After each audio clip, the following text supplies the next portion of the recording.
Bismillahirrahmanirrahim. Assalamualaikum warahmatullahi wabarakatuh.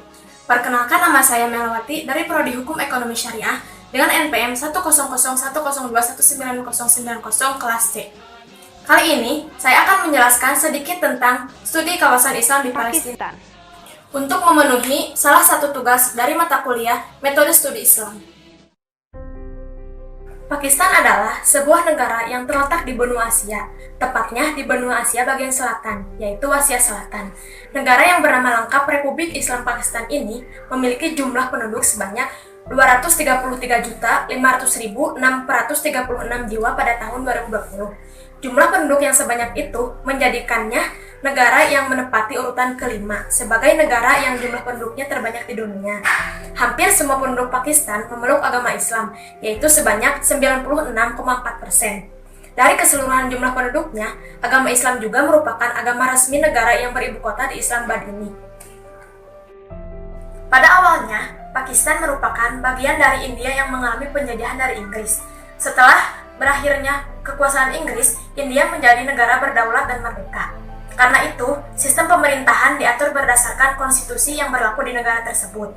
Dalam perkembangan selanjutnya, terjadi konflik kepentingan, serta perbedaan etnis dan agama yang menyebabkan pertikaian internal.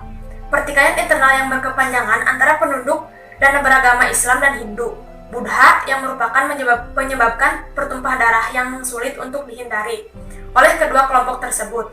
Konflik kepentingan serta perbedaan tersebut kemudian menjadi embrio bagi lahirnya negara Pakistan yang berdaulat. Proses terjadinya Islam di Pakistan. Pemukiman pertama, wilayah Balochistan, yang merupakan salah satu wilayah Pakistan sekarang, sudah ada dan berlangsung sejak tahun 3500 sebelum Masehi. Dari Balochistan, para pemukim tersebut bergerak ke timur menyusuri lembah Sungai Indus. Mereka berinteraksi dengan bangsa Arya. Perpaduan ini kemudian lahirlah kerajaan Gandhara di lembah Sungai Indus. Hal ini diketahui berdasarkan catatan yang dibuat oleh orang Buddha pada abad ke-6 dan 5 sebelum Masehi. Tahun 327, Alexander Agung menghancurkan kerajaan tersebut. Pakistan kemudian ditaklukkan dan menjadi bagian dari India. Pada masa kerajaan Maurya, pada abad ke-3 sebelum Masehi, akhirnya daerah Sungai Indus menerima pengaruh Hindu yang sangat kuat sekitar tahun 3200 sampai 540 Masehi. Akan tetapi, daerah ini kemudian ditaklukkan oleh orang-orang Islam sekitar abad ke-6 sebelum Masehi. Kaum muslimin mengenal daerah ini dengan sebutan Sind sejak tahun 711 Masehi. Ketika Panglima Muhammad bin Qasim dari kerajaan Bani Umayyah menyerbu wilayah ini. Selama 3 tahun, pemerintahan Bani Umayyah periode Khalifah Al-Wahid menduduki daerah ini, tepatnya di daerah Indus bawah. Selanjutnya, 300 tahun kemudian, pasukan Abbasiyah di bawah pimpinan Mahmud Ghazna 973 sampai 1073.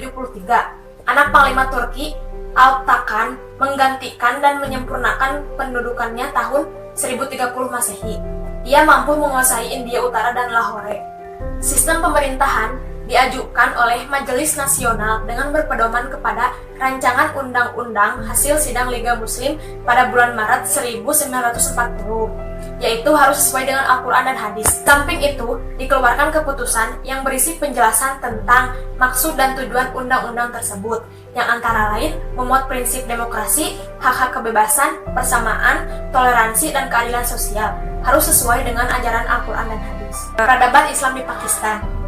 Kecenderungan terhadap ilmu pengetahuan sebenarnya sudah cukup lama diperlihatkan masyarakat Pakistan yang dulunya masih menyatu dengan India. Menurut fakta sejarah, semenjak keberadaan Ghaznawi, hal ini telah menjadi prioritas utama kerajaan dalam mengumpulkan para ilmuwan dan berbagai disiplin ilmu pengetahuan. Antara tahun 1030 Masehi sampai berakhirnya pemerintahan Ghaznawi 1186 Masehi, banyak para sarjana, penyair, guru-guru, sufi, dan kota-kota Asia seperti Iran, wilayah Arab termasuk Samarkand, Bukhara, Kaisar, Naisabur, dan Baghdad tertarik untuk tinggal di Lahore. Mereka mengisi daerah-daerah baru kaum muslimin dengan berbagai pengalaman dari potensi yang telah dikembangkannya di daerah sebelumnya, dan antusias Sultan-Sultan Ghaznawi memakai pola administrasi dan kultural Persia. Secara umum, mendukung pembangunan peradaban ini dan menghentikan tradisi pengelana dan penjajahan wilayah. Mahmud Ghazna, selain ahli dalam bidang peperangan, juga ia termasyhur dalam pembangunan dan pengembangan ilmu pengetahuan. Ia seorang pecinta ilmu pengetahuan yang sangat menghormati para sarjana. Ghazna bukan saja sebagai tempat pertahanan perang, tetapi juga merupakan berkumpulnya ahli hukum, ulama, ahli fikih, bahasa, tasawuf, filsafat. Karena itu, pada masanya pembangunan dan perkembangan ilmu pengetahuan sangat pesat. Hal ini ditandai antara lain dengan pembangunan masjid yang sangat besar di dalamnya, dibangun madrasah-madrasah serta dilengkapi perpustakaan. Dalam pengembangan ilmu pengetahuan, ia menghimpun para sarjana dan para pujangga. Mereka ditempatkan di dalam istana sendiri. Mereka dibiayai dan didukung untuk mengembangkan dan melakukan penyelidikan ilmiah. Di antara ilmuwan tersebut adalah Al-Burni dan Al-Firdausi. Pada abad modern seperti sekarang ini, kecenderungan pada pembangunan dan pengkajian agama tetap berlanjut. Hal itu terlihat dalam pendirian perguruan-perguruan tinggi seperti Universitas Baluchistan, Universitas Pertanian Faisalabad, Government College Lahore.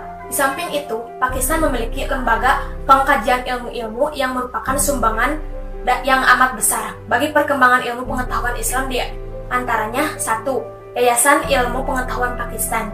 2. Akademi Ilmu-Ilmu Pengetahuan Pakistan. 3. Pakistan Philosophical Congress. Yang keempat, International Islamic Philosophical Association. Yang keempat, International Iqbal Forum. Yang keenam, Academic Center. Yang ketujuh, West Pakistan Urdu Academy. Berdasarkan dari uraian pembahasan tersebut, penulis merumuskan beberapa kesimpulan sebagai berikut. Terbentuknya negara Islam Pakistan merupakan hasil perjuangan yang cukup sangat panjang.